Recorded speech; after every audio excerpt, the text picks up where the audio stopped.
বাংলাদেশের দুই গুরুত্বপূর্ণ কারাগার, ঢাকা কেন্দ্রীয় কারাগার ও কাশিমপুর হাই সিকিউরিটি কারাগার। কিভাবে টাকা, সিগারেট আর অসাধু কারারক্ষীদের যোগসাজশে বন্দীরা পাচ্ছেন অবৈধ মুঠোফোন।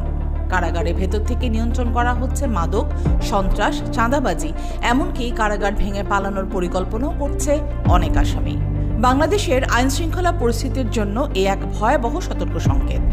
এসবির সাম্প্রতিক প্রতিবেদনে উঠে এসেছে এসব চমকে দেওয়ার মতো তথ্য। মাত্র 7 মাসে দুটি কারাগার থেকে শনাক্ত হওয়া 360টি অবৈধ মুঠোফোনের মধ্যে কেবল কাশিমপুরে 181টি। কয়েদিরা এই ফোন ব্যবহার করে বাইরের মাদক ব্যবসা, সন্ত্রাস, চাঁদাবাজি, এমনকি রাজনৈতিক নির্দেশনাও দিচ্ছে। কিন্তু প্রশ্ন হচ্ছে, ফোন কারাগারে প্রবেশ করছে কিভাবে? এক কারা কর্মকর্তার তথ্যসূত্রে জানা যায় যে শরীরের ভিতরে, টয়লেটের পাইপে, দেয়ালের কুঠুরিতে, পলিথিনে মুড়িয়ে, কোমরের ফাটলে, এমনকি বাইরে থেকে বলের মতো ছুঁড়ে মেরে ফোন পৌঁছানো হয় বন্দীদের হাতে। আর এই কাজে জড়িত থাকে কিছু অসাধু কারারক্ষী ও পুরনো কয়েদি।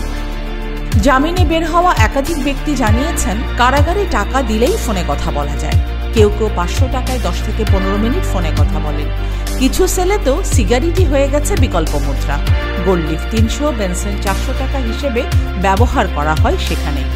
সবচেয়ে ভয়াবহ তথ্য, কারাগার ভেঙে পালানোর পরিকল্পনা করা হয়েছিল।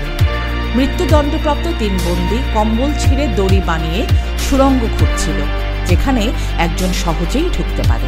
এছাড়া জানা যায় যে জেলের ভেতর থেকেই নির্দেশ দেওয়া হয়েছে অস্ত্রের ব্যবহার, চাঁদাবাজি, মাদক নিয়ন্ত্রণ সহ সবকিছুই হয় মুঠোফোনের মাধ্যমে।